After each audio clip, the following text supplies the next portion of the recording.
Beralih ke informasi yang lain, pemirsa, Sound of Peace Music Festival menggelar event musik dan tari bertajuk Dengan Cinta. Konser ini diselenggarakan di Riosi House of Jazz Seminyak, Kuta Badung dan didukung oleh 30 hingga 40 musisi. Founder Sound of Peace Music Festival, Julian Lenz, saat ditemui di warung kopi Bali 63 mengatakan event ini mengambil tema dengan cinta yang dipilih mengingat negeri ini sedang mengalami krisis cinta dengan suhu politik yang memanas. Muncul kesan cinta sudah samar di tanah air. Menurutnya saat ini cinta terkesan meminta balasan, padahal Tuhan tidak pernah meminta balasan saat mencintai umat manusia dan memberikan tempat yang indah yaitu bumi. Hal ini menunjukkan besarnya kasih Tuhan bagi umat manusia. Bagi Julian Lenz, Bali sangat luar biasa. Bali dipilihnya sebagai tempat untuk memperlihatkan kepada anak bangsa di tempat lain agar mencontoh Bali yang menghormati cinta dan keragaman Indonesia.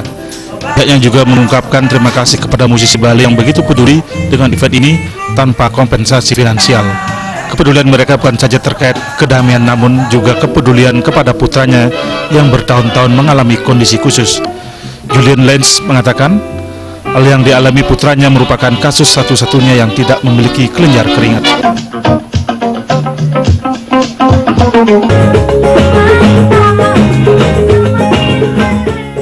Jangan lelah mencintai. Ini event ini dengan cinta. Jangan lelah mencintai. Karena Tuhan tidak lelah mencintai kita semua. Kita semua berharga. Jangan hina. Jangan kecilkan sesama anak bangsa. Mereka itu permatanya sama dengan kita. Kita ini biji matanya, katakan itu ya, dari kita semua ini biji matanya loh. Betapa lancangnya kita antar sesama anak bangsa, mengecilkan, menghidam ya. Stop Sarah. Marilah ya semua berpikir untuk anak cucu. Ya.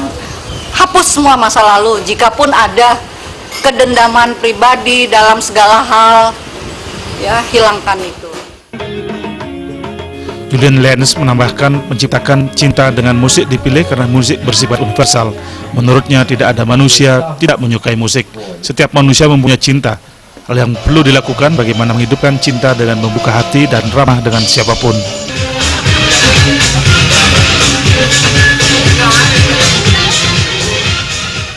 Tim Liputan Bali TV.